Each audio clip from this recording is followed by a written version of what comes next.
Welcome to the Deep Dive. Today we're stepping into a conversation about something that honestly is incredibly difficult to talk about.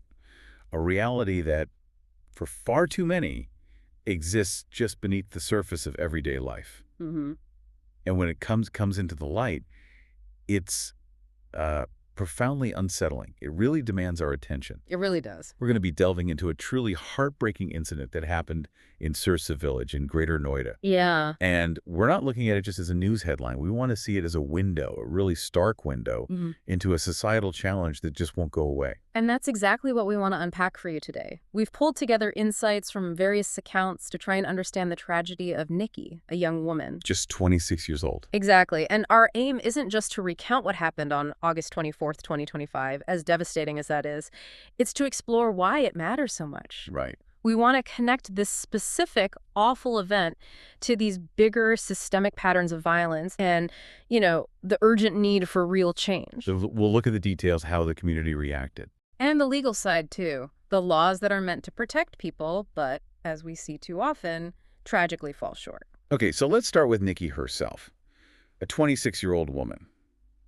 Someone with hopes, dreams. Like anyone. Whose life just took this incredibly tragic turn. She'd been married a few years in a situation that should have been about partnership security. But it became the opposite. It devolved, apparently, into this campaign of cruelty. And the core allegation seems to be these relentless demands for dowry. What were the specifics here? Well, the specifics are really quite chilling. Her in-laws and husband were allegedly hounding her constantly for a huge sum, 36 lakh in cash. 36 lakh? That's enormous. It is. And what makes it even more sort of egregious is that her family had already provided a Scorpio vehicle. Right, at the time of the marriage. Exactly, as part of the dowry then. So this wasn't just, a request. It points to this relentless, almost insatiable greed. It highlights a really disturbing pattern. So it wasn't like one big fight over money. This was ongoing. That's a really critical point. Her grieving family explicitly called it a pattern of abuse. It wasn't a sudden thing. And what's so insightful, maybe even a warning from Nikki's case, is how this kind of violence, dowry violence, it rarely just explodes out of nowhere. Right. It's often this calculated, systematic campaign. It starts small, maybe chipping away at a woman's confidence, her agency. Until it escalates. Exactly. It escalates over time, long before that final brutal act. It's a slow burn towards tragedy. That gradual pressure leading to something so horrific. Yeah. It's almost impossible to comprehend. Yeah. Can you walk us through what happened on that specific day, the sequence of events? Look, the records, the accounts, they paint a truly devastating picture.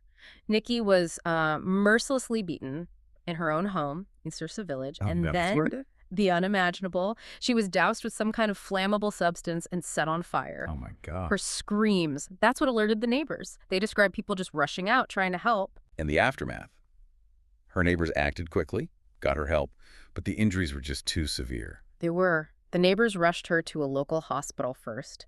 But because the burns were so critical, she was transferred to Safdarjung Hospital in Delhi. A major burns unit. Right. And despite, a valiant fight by her and the efforts of the medical teams, Nikki tragically passed away. That was Friday, August 22nd, 2025. A date that her family, her community will never forget. And now for us hearing her story, it's unforgettable too. Absolutely. Now, in the immediate aftermath, the Greater Noida police did act quickly. Nikki's husband was arrested. He's considered the primary accused. Yes, that happened swiftly. But we often hear about laws existing and police kicking into action. Is that initial action usually enough, or does the system often stumble after that first step? That's a really sharp question, and it gets to the heart of the paradox, doesn't it? The swift arrest, yes, that's a positive first step. It shows intent. But the legal journey from there is incredibly complex. A case has been registered under the relevant sections of the Bharatiya Nyaya Sanhita, the BNS. The new penal code. Right. Yeah. And the charges are serious. Murder, the specific offense of dowry death, which is distinct and causing grievous hurt. These are crucial for accountability on paper. But, as you hinted, the real challenge is the follow-through. Making those charges stick, ensuring a fair and timely trial, getting justice, that's where the system often faces huge hurdles. And the husband was arrested. But the story doesn't end there, right? there are others involved who aren't in custody yet. That's correct. The investigation is ongoing, and it's revealed some, frankly, chilling details. The police are still actively searching for Nikki's in-laws. They fled. They reportedly fled the scene right after the crime, so multiple police teams are deployed, they're collecting forensic evidence, really trying to build a strong case against everyone implicated. So that initial kicking into action needs sustained effort. Absolutely. It needs thoroughness and persistence. Okay, so we have the legal process underway, but let's go back to the motive. Beyond that huge initial demand, what are the preliminary findings suggesting? What fueled this? The preliminary findings really point towards those dowry demands being a constant source of tension. That's the phrase used. Constant. Yeah. Nikki's family alleges she faced regular verbal abuse, physical abuse too. Her in-laws apparently taunted her constantly about her family not being able to meet their financial expectations. Even after they'd given the vehicle. Exactly. And what's particularly revealing, or perhaps sinister, is that the police are looking into whether that Scorpio, the one already provided, was actually being used as leverage. Leverage. To get even more. To extract even more money. It suggests this insatiable cycle of demands driven by this deep-seated sense of entitlement almost. Nikki's story. It's so specific, so devastating. But tragically, as you said, it's not unique. It's a reflection of this deep-rooted issue of dowry in India. It absolutely is. And if you connect the dots, look at the bigger picture. Despite having laws against it, like the Dowry Prohibition Act of 1961. Which has been around for decades. Decades. Yet the practice remains stubbornly pervasive. And what's striking is how it cuts across all lines, economic, social. It's not just one community or one income level. And it manifests in different ways. Yeah, from harassment and emotional abuse to brutal domestic violence, and then in the most extreme cases, like Nikki's murder or sometimes forced suicide disguised as suicide, it's a deeply entrenched societal problem. We look at the official figures. National Crime Records Bureau data for 2023 showed over 6,000 dowry-related deaths reported. 6,000. It's a staggering number. And what's terrifying is that number is almost certainly a significant underrepresentation. Because of underreporting. Massive underreporting. Access. And the stigma, the societal stigma is huge. It silences victims. It silences families. Many cases probably get masked as kitchen accidents or suicides because of the immense pressure families face. So in a place like Sirsa village, is dowry still seen as just tradition? Or has it warped into something else? I think it's evolved, and often not in a good way. In many areas, it's less about tradition now and more about status, a status symbol. Right. Families demand cash, cars, jewelry, property. It's like a prerequisite for marriage. And this puts unbelievable pressure on the bride's family. Forcing them into debt. Into crippling debt, yeah. Selling assets, land, just to meet these demands. And for the bride herself, the consequences are even more severe. If those expectations aren't met, it often leads directly to abuse, ostracism, or, well, what happened to Nikki? It really comes down to this broader, deeply disturbing cultural issue, doesn't it? Yeah. The commodification of women in marriage. Precisely. Women like Nikki are tragically reduced to bargaining chips. Their value isn't seen in their character, their dreams, their humanity.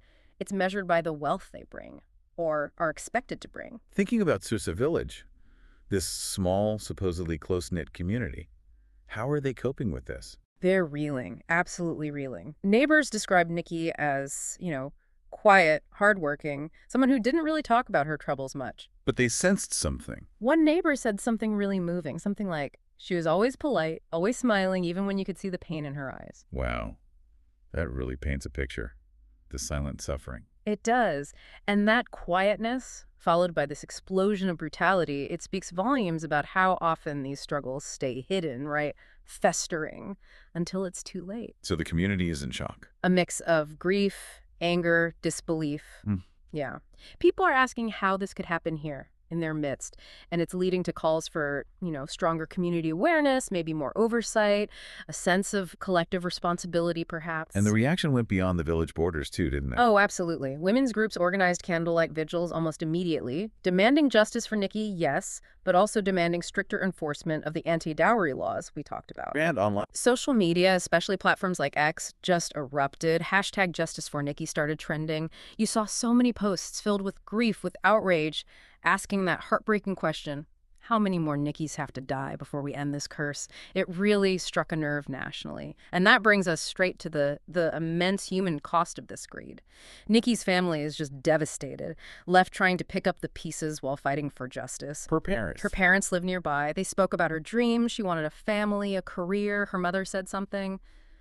It just sticks with you. She was our pride, our joy. We gave everything we could for her marriage, but it was never enough for them. It's unimaginable pain. Unimaginable. And her younger sister, apparently they were very close. Reports say she's been unable to eat or sleep, just haunted by what happened to Nikki. We touched on the laws earlier. India does have laws, the Dowry Prohibition Act, Section 304B for dowry deaths in the Penal Code, now BNS, Section 498A for cruelty. On paper, it looks like there are tools. There are tools on paper, yes. The Dowry Prohibition Act criminalizes giving or taking dowry. Section 304B provides for serious punishment specifically for dowry deaths occurring within 7 years of marriage under suspicious circumstances. And 498A addresses cruelty by the husband or his relatives. So the framework seems comprehensive. But is it working? That is the million-dollar question, isn't it? And the unfortunate answer is not effectively enough. What's deeply concerning are the persistent gaps in enforcement. How so? Well, as we mentioned, so many cases go unreported. Fear of stigma, fear of retaliation, family pressure. It's immense. And even when cases are registered, convictions are disturbingly rare. Why is that? Often insufficient evidence, sometimes witnesses turn hostile under pressure, long delays in the courts. It all contributes. Nikki's case, the swift arrest of the husband, that's a positive sign. But the fact that the in-laws are still absconding, that highlights these ongoing systemic challenges and bringing everyone responsible to justice. It makes you wonder if the laws alone can ever be enough without a fundamental cultural shift. Exactly. Punitive measures are necessary, but they aren't sufficient on their own. So if the current laws and enforcement aren't cutting it, what else are legal experts suggesting? What about prevention? Experts are definitely calling for a more holistic approach. Things like mandatory premarital counseling to really discuss expectations and financial transparency. That's interesting. Stricter monitoring of actual dowry transactions, making them harder to hide, and much more focus on community-based awareness programs, really getting into communities and challenging these norms from the ground up. And speeding up the justice process. Critically important. Fast-track courts, specifically for dowry-related cases, that could significantly reduce delays, deliver justice faster, and potentially act as a stronger deterrent. So it's not just about the law itself, but how society engages with it. What's the role for society and maybe government in driving this change? It has to be multi-pronged. Societal transformation is key. Education campaigns are vital, targeting young men and women, emphasizing gender equality, framing marriage as a partnership, not a transaction. In school. Absolutely. Schools, colleges, they need to integrate these discussions into the curriculum.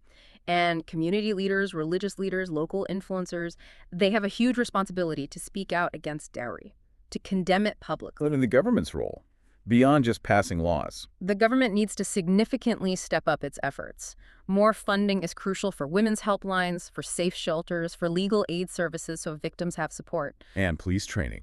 Definitely. Training police to handle domestic violence and dowry cases with sensitivity, with urgency, and without bias is essential. Making sure victims feel heard and believed, not dismissed. And maybe broader public awareness. Yes. Large-scale public awareness campaigns, maybe getting celebrities, influencers involved to amplify the message. Dowry isn't just illegal, it's morally wrong. It costs lives. Because Nikki's death, while horrific in its own right, is part of this much larger pattern of violence against women in India. It's not just about dowry, is it? No, it's not. It's a symptom of a deeper malaise. And what's truly alarming, something we really need to confront, is data like that 2023 WHO report. What did that find? It found that 1 in 3 women globally experiences physical or sexual violence. And tragically, India consistently reports some of the highest rates of domestic abuse within that global crisis. So dowry violence is one piece of that puzzle. It's one facet, yes. Often, the very same power dynamics, the same mindset that sees women as property or commodities that fuels dowry demands, that also underpins other forms of violence, like honor killings, acid attacks, marital rape. These things are often interconnected. They stem from the same root of gender inequality. So addressing dowry requires tackling this whole spectrum. And that means legal reform, social awareness, and what else? And crucially, economic empowerment for women. That's a huge factor. How does that help specifically? Well, it's clear that when women have economic independence through education, through jobs, through access to financial resources, they are just fundamentally better equipped. Equipped to do what? To leave abusive situations if they need to, or to negotiate for better, more equal treatment within their marriages. It gives them agency, leverage. So government schemes promoting girls' education, like Beti Bachao, Beti Patao, they're important. They are important steps, yes, but their implementation needs to be scaled up massively and monitored really rigorously to ensure they're actually effective on the ground, to make sure they genuinely give women the agency they need and deserve. As the country grieves for Nikki, her story really has to be more than just another tragedy. It needs to be a catalyst. It has to be. The outrage we saw online, the vigils in places like Sirsa, it shows there's this growing, urgent demand for justice, for real reform. Absolutely, but here's the critical point, maybe the most important question for you listening right now. Outrage by itself isn't enough. It just isn't. It needs to lead somewhere. It has to translate into concrete action. Stronger laws, yes. Much better enforcement, definitely. But maybe most profoundly, it requires a deep, fundamental cultural shift. A shift where women are valued as equals, as human beings, not as commodities tied to a price tag. We cannot let the memory of Nikki fade. A young woman whose life was stolen by greed, by unimaginable cruelty. Her story is this painful, undeniable reminder that the fight against dowry and, frankly, against all gender-based violence is nowhere near over. It's a fight that needs everyone, individuals, communities, the state, all working together. So what does this all mean for us, for you? It means committing actively to building a future where no woman suffers the fate that Nikki did. A future where marriage is actually about love, respect, partnership, not a transaction that ends up costing lives. So reflecting on Nikki's story, what stands out most powerfully to you? And perhaps more importantly, what actions do you believe are the most critical ones we need to take collectively to stop these tragedies from happening ever again?